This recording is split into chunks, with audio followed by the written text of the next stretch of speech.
Daniel Ricciardo is embarking on his final races with McLaren after an unsuccessful 2-year stint and a spectacular fall from the top. Next year, he won't be racing on the F1 grid, so at the age of 33, is he having an unexpectedly early end to his F1 career? Let's have a look. My name's Andy, and this is Behind the Drive.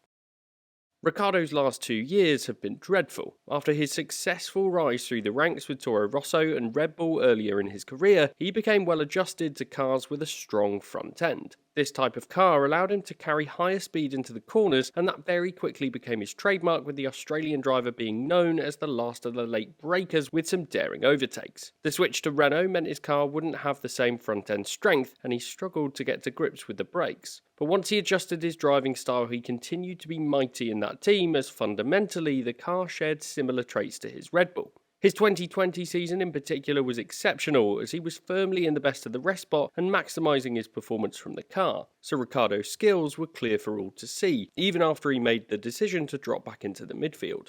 But it was then at McLaren where this momentum shifted.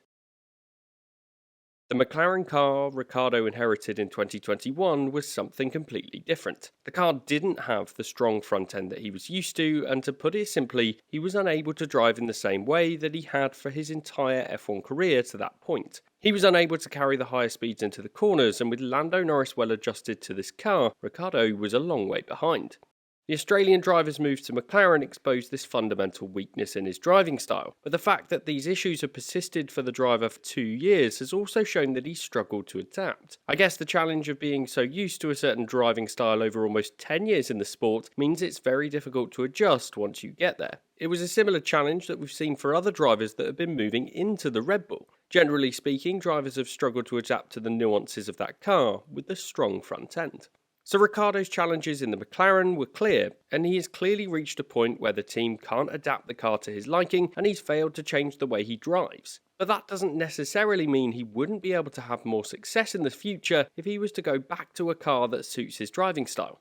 Right now, for Ricciardo, if he wants to continue in the sport, he's unlikely to be a realistic option for the top teams in the sport in terms of a race seat. Even the midfield teams are unlikely to want Ricciardo. Alpine themselves could have gone back to the Australian driver, but instead have opted for Pierre Gasly to take that seat for 2023. So it seems like if he wants a race seat in the future, he would need to drop into a back market team, and that is a decision he opted not to take. Ricciardo is rumoured to be taking on a test or reserve driver role for next year, most likely with Red Bull or Mercedes. This will be great for him to build his confidence and support a team that's likely to be winning races next year. But what it isn't doing is showing the teams on the grid what Ricciardo is capable of. Should he have made the switch to a team lower down the order for next year, he could have shown that he's still a fast and talented driver with great potential. And Jenson Button has even commented that he believes that it will be difficult for Ricciardo to come back after a year away from the grid. I have to agree with Button. It's rare for drivers at this later stage in their career to find their way back to the grid. Drivers that have done this before have included Fernando Alonso, or perhaps you could include Magnussen, who returned this year at the age of 29, but both of these were in very different environments and very different contexts. It feels like Ricciardo is exiting the sport on a real low, and for a team to put him in a race seat is probably more of a risk. At the time of recording, we don't know where Ricciardo's going to end up, but I think it's critical that he does some form of competitive racing next year.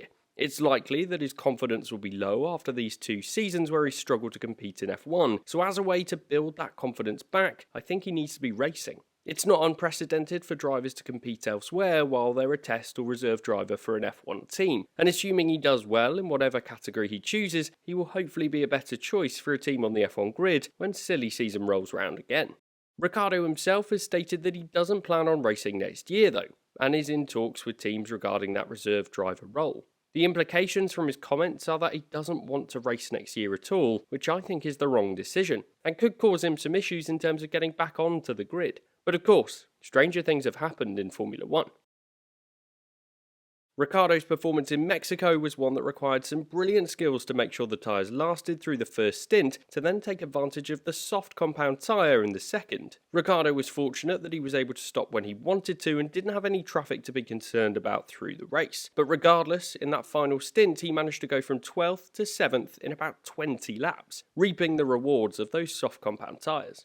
It was the kind of performance that showed a glimpse of the Ricciardo that we used to know. He was making some great overtakes and managing to brake later than many of his rivals. There was a part of me that thought it was Ricciardo showing his talents before he subsequently leaves the F1 grid, and for me, I hope he's able to continue this in Brazil and Abu Dhabi so he can finish his season and potentially his career on a high. However, even if he's able to keep these kinds of performances up in the last 2 rounds of the year, I worry that the teams won't have that in mind when it comes to them making their driver lineup decisions for 2024.